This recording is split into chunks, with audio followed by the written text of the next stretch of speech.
بسم اللہ الرحمن الرحیم وَإِذَا أَوْجَبَ أَحَدُ الْمُتَعَاقِدَيْنِ الْبَيْعَ فَالْآخَرُ بِالْخِيَارِ إِنْ شَاءَ قَبِلَ فِي الْمَجْلِسِ وَإِنْ شَاءَ رَدَّهُ۔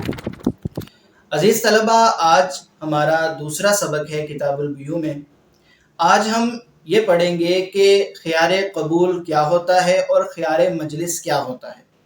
جب بائع اور مشتری میں سے کوئی ایک ایجاب کرتا ہے تو دوسری طرف قبول کرنے کا اختیار ملتا ہے، اس کو خیار قبول کہتے ہیں۔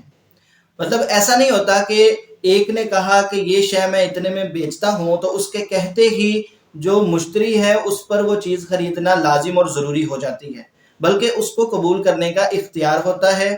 وہ اس اختیار کو استعمال کرتے ہوئے غور و فکر کر کے پھر اس چیز کا قبول یا رد کرتا ہے۔ اور اگر اس پر یہ بات لازم کر دی جائے کہ جیسے ہی ادھر سے ایجاب آئے گا جناب آپ نے قبول کرنا ہے، تو اس صورت میں اس کی رضامندی کے بغیر بیع منعقد ہوگی، جو کہ درست نہیں ہے۔ دوسری بات یہ بیان کی جائے گی کہ یہ جو خیار قبول ہے یہ مجلس کے اختتام تک رہتا ہے۔ جیسے ہی مجلس بدلے گی اس کا خیار قبول ساقط ہو جائے گا، اور جس نے ایجاب کیا تھا اس کو بھی اختیار ہوگا کہ وہ اپنے ایجاب سے رجوع کر لے۔ تو مجلس کے اختتام تک اس کو اختیار ہوگا کہ چاہے تو قبول کرے اور چاہے تو اس کو رد کر دے۔ اور یہ پوری مجلس میں اس کو اختیار دینے کی وجہ کیا ہے کہ مجلس کی جو ساعات ہوتی ہیں، جو لمحات ہوتے ہیں، اس میں جو چلنے والے منٹس اور سیکنڈز ہوتے ہیں، گویا کہ وہ ایسے ہوتے ہیں جیسے ایک ہی ساعت ہے، کیونکہ مجلس جو ہوتی ہے یہ متفرق چیزوں کو جمع کر دیتی ہے۔ اس کی مثال یوں سمجھے کہ اگر کوئی ایک ہی مجلس میں بیٹھ کے آیت سجدہ 50 مرتبہ پڑھتا ہے، ایک ہی آیت سجدہ 50 مرتبہ پڑھ دیتا ہے، تو اس پر ایک ہی سجدہ تلاوت لازم ہوتا ہے۔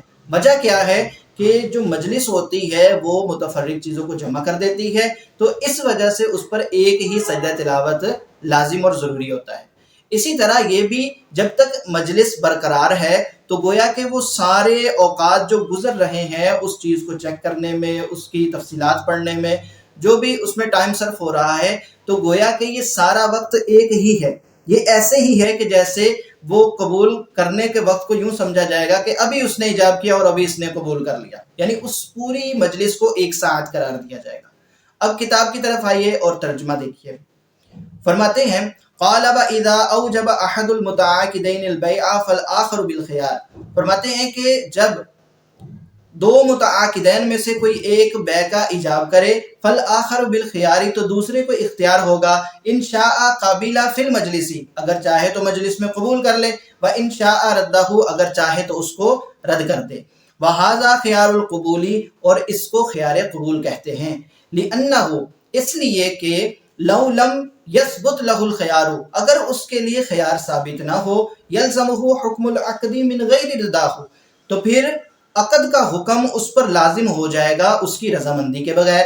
وَإِذَا لَمْ يُفِدِ الْحُكْمَ بِدُونِ قبول الْآخَرِ یہاں تک بات کمپلیٹ ہوگی، اب آگے نئی بات شروع کر رہے ہیں۔ کہتے وَإِذَا لَمْ يُفِدِ الْحُكْمَ اور جب حکم کا فائدہ نہ دے، بدون قبول الآخر دوسرے کے قبول کرنے کے بغیر، یعنی اس کا ایجاب کسی بھی حکم کا فائدہ نہیں دے رہا کیونکہ دوسرے نے قبول ہی نہیں کیا۔ فَلِلْمُوجِبِ أَنْ يَرْجِعَ لِخُلُوبِهِ عَنْ إِبْطَالِ حَقِّ الْغَيْرِ تو ایجاب کرنے والے کے لیے یہ جائز ہے کہ وہ رجوع کر لے اپنے اس ایجاب سے۔ کیوں؟ لِخُلُوبِهِ عَنْ إِبْطَالِ حَقِّ الْغَيْرِ کہ غیر کے حق کو باطل کرنے سے اس کا ایجاب بالکل خالی ہے، یعنی ابھی تک اس نے قبول نہیں کیا تو اس کا ابھی تک حق ثابت نہیں ہوا، تو لہٰذا یہ اگر رجوع کر لیتا ہے تو رجوع کرنے میں کسی کا حق بھی باطل کرنا لازم نہیں آتا، لہٰذا یہ رجوع کر سکتا ہے۔ وَإِنَّمَا يَمْتَدُّ اور یہ جو ہم نے کہا کہ مجلس کے آخر تک کرے، اوپر آیا نا متن میں ان شاء قابلہ فی المجلس آیا کہ مجلس میں یہ کرے، تو اس کے بارے میں وضاحت فرماتے ہیں علامہ مرغینانی کہ وَإِنَّمَا يَمْتَدُّ اور بے شک یہ دراز ہوتا ہے اِلَىٰ آخر المجلس مجلس کے آخر تک، لِأَنَّ الْمَجْلِسَ جَامِعٌ لِلْمُتَفَرِّقَاتِ اس لیے کہ مجلس تو متفرق چیز کو جمع کرنے والی ہے۔ فَاعْتُبِرَتْ سَاعَاتُهُ سَاعَةً وَاحِدَةً اس کی ساری ساعات کو ایک ہی ساعت شمار کیا جاتا ہے، دفعاً للعسر و تحقیقاً للیسر تنگی کو دور کرنے کے لیے اور آسانی کو ثابت کرنے کے لیے۔ یہاں تک جو ہم نے آپ کو خلاصتاً بیان کیا تھا اس کا ترجمہ ہو گیا۔ اب آگے ایک اور مسئلہ بیان کرتے ہیں۔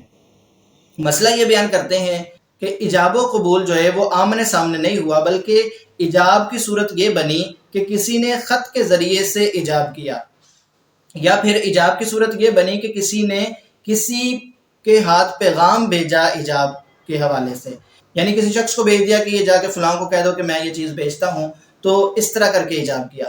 تو اب کہتے ہیں مجلس کا اعتبار کب سے ہوگا؟ جب اس نے خط روانہ کیا یا وہ بندہ روانہ کیا تب سے اس کو خیار قبول اس کا سٹارٹ ہوگا، یا اس کے بعد کسی اور وقت میں؟ تو علامہ مرغینانی یہ ارشاد فرماتے ہیں کہ جب وہ خط اس بندے تک پہنچ جائے، یا یہ جو پیغام پہنچانے والا ہے یہ اس بندے تک پہنچ جائے، تو اس کے پہنچنے کے بعد اس کا خیار قبول اب شروع ہوگا، پہلے نہیں شروع ہوگا۔ ایسا نہیں ہے کہ ابھی یہاں سے خط روانہ ہوا ہے تو اس کا خیار قبول شروع ہو جائے، ایسا نہیں ہوگا۔ جیسے ہی یہ چیزیں اس تک پہنچیں گی تب اس کی وہ مجلس سٹارٹ ہوگی، پھر اس کو حکم ہوگا کہ اسی مجلس میں چاہے قبول کرے چاہے تو رد کرے۔ جی ترجمہ دیکھ لیں۔ کہتے بل کتابو کل خطابی، اور کہتے کتاب بھی خطاب کی طرح، یعنی لکھ کے اگر دیا ہے تو یہ ایسے جیسے کہ بول کے کہہ رہا ہے۔ وَقَذَ الْإِرْسَالُ، اور اسی طرح پیغام پہنچانا، حَتَّى عُتُبِرَ مجلس بلوغ الکتابی، یہاں تک کہ خط پہنچنے کی مجلس کا اعتبار کیا جائے گا۔ وَأَدَاءُ الرِّسَالَةِ، اور اس خط کی ادائیگی کے وقت کا اعتبار کیا جائے گا۔ وَلَيْسَ لَهُ أَن يَقْبَلَ فِي بَعْدِ الْمَبِيعِ، اب یہاں سے ایک اور مسئلہ بیان کر رہے ہیں کہ اگر کسی نے ایک پورا سیٹ بیچا کہ یہ پورا سیٹ میں مثال کے طور پر 1000 میں بیچتا ہوں، تو اب جو اس میں قبول کرنے والا ہے، جو مشتری ہے، اس کو یہ اختیار ہے چاہے تو 1000 میں پورا سیٹ لے اور چاہے تو اس کو چھوڑ دے۔ یہ نہیں کر سکتا کہ یہ کہے کہ میں اس سیٹ میں سے یہ چیزیں نہیں لیتا اور یہ چیزیں میں لیتا ہوں، یا اتنے میں لیتا ہوں اور اتنے میں نہیں لیتا، تو اس طرح کر کے نہیں ہو سکتا۔ بلکہ اگر اس کو لینا ہے تو پورا سیٹ ہی لینا پڑے گا، کیونکہ عرفاً یہی ہوتا ہے کہ جو گھٹیا چیزیں ہوتی ہیں وہ عمدہ چیزوں کے ساتھ بیچی جاتی ہے۔ یعنی اگر آپ جوسر مشین لیتے ہیں تو اس کے ساتھ مختلف ڈبے اور بھی ملتے ہیں، وہ مسالہ پیسنے کے لیے یا قیمہ بنانے کے لیے، اس طرح اور طرح کے، تو ضروری نہیں کہ سب کی کوالٹی ایک جیسی ہو۔ اب اس میں جو خستہ حالت کا ہو تو آپ کہیں کہ یہ میں نے نہیں رکھنا، اس کے پیسے کاٹ لو، بقیہ مجھے دے دو، تو ایسے نہیں ہوگا، وہ اکیلے ڈبے کا کیا کرے گا؟ تو کیونکہ عرفاً ایسا ہی ہوتا ہے کہ عمدہ چیزوں کے ساتھ کچھ نہ کچھ جو کم تر چیزیں ہوتی ہیں وہ بھی چلانی ہوتی ہیں، تو اس میں جو تجار لوگ ہوتے ہیں ان کے فوائد ہوتے ہیں کچھ، تو اس بندے کے لیے یہ اختیار ہے چاہے تو وہ سارے لے لے پورا سیٹ جتنے کا بھی ہے، اور چاہے تو اس کو چھوڑ دے۔ یہ نہیں کہہ سکتا کہ بھئی اس سیٹ سے یہ والا نکال لے، میں نے اس کو نہیں لینا۔ تو آگے یہ مسئلہ بیان کر رہے ہیں، ترجمہ دیکھ لیتے ہیں۔ وَلَيْسَ لَهُ أَن يَقْبَلَ فِي بَعْدِ الْمَبِيعِ، اور اس کے لیے یہ جائز نہیں ہے کہ بعض مبیع کو قبول کرے۔ وَلَا أَن يَقْبَلَ الْمُشْتَرِي بِبَعْدِ الثَّمَنِ، اور نہ یہ کہ مشتری جو ہے وہ بعض ثمن کے ساتھ قبول کرے۔ لِعَدَمِ رَدَى الْآخَرِ، کیونکہ دوسرا اس پر راضی نہیں ہوگا۔ بِتَفَرُّقِ الصَّفَقَةِ، کہ اس سے معاملہ جو ہے وہ مختلف ہو جائے گا۔ صفقہ کس کو کہتے ہیں؟ صفقہ کہتے ہیں جو باہم آپس میں معاملہ ہوتا ہے اس کو صفقہ کہتے ہیں۔ تو اب ان کا معاملہ ہو رہا تھا کہ یہ پورا سیٹ جو ہے یہ 1000 روپے کا ہے۔ اب جیسے اس نے کہا کہ یہ چیز اس میں سے نکال دیں، تو گویا کہ اب پورا سیٹ یہ نہیں لے رہا، بلکہ جو بقایا اشیاء بچی ہے وہ لے رہا ہے۔ تو اب معاملہ مختلف ہو چکا ہے کہ پہلے جو معاملہ تھا، جس چیز کے بارے میں ایجاب تھا، اس چیز کو اس نے قبول نہیں کیا، اب نئی صورت میں ایجاب اور قبول کی صورت بن رہی ہے، تو اس لیے صفقہ جو ہے وہ مختلف ہو گیا۔ الا اذا بینا ثمن کل واحد لانه صفقات معنا، ہاں مگر یہ کہ اگر وہ ان میں سے ہر ایک چیز کا ثمن بیان کر دے، اس لیے کہ معنوی طور پر یہ مختلف معاملات ہیں۔ یعنی علامہ مرغینانی رحمۃ اللہ تعالیٰ علیہ یہ بیان کر رہے ہیں کہ اگر تو پورے سیٹ کی اس نے قیمت بتائی تھی تو اب تو پورے سیٹ کو ہی لینا پڑے گا یا چھوڑنا پڑے گا، لیکن اگر اس نے کہا کہ جناب یہ پیکٹ ہے، یہ اتنے کا ہے اور ان میں سے ہر ایک پیس اتنے کا ہے، تو اب کیونکہ الگ الگ اس کی قیمت بیان کر دی گئی ہے، تو اب اس میں سے اگر وہ کہتا ہے چلو 5 دے دو، 2 دے دو، 3 دے دو، تو اب یہ کیونکہ مختلف قسم کے اس کے معاملات ہو رہے ہیں تو اس کا جواز نکل سکتا ہے۔ لیکن اگر کوئی ایسی چیز نہیں ہے بلکہ وہ سیٹ کے طور پر ہی خریدی بیچی جاتی ہے، تو اس میں پھر مشتری کو اختیار نہیں ہوگا کہ اس میں سے کچھ کم کر دے۔ تو یہاں تک آج ہمارا سبق ہو گیا، انشاءاللہ اگلے سبق میں ملیں گے۔ السلام علیکم ورحمۃ اللہ وبرکاتہ۔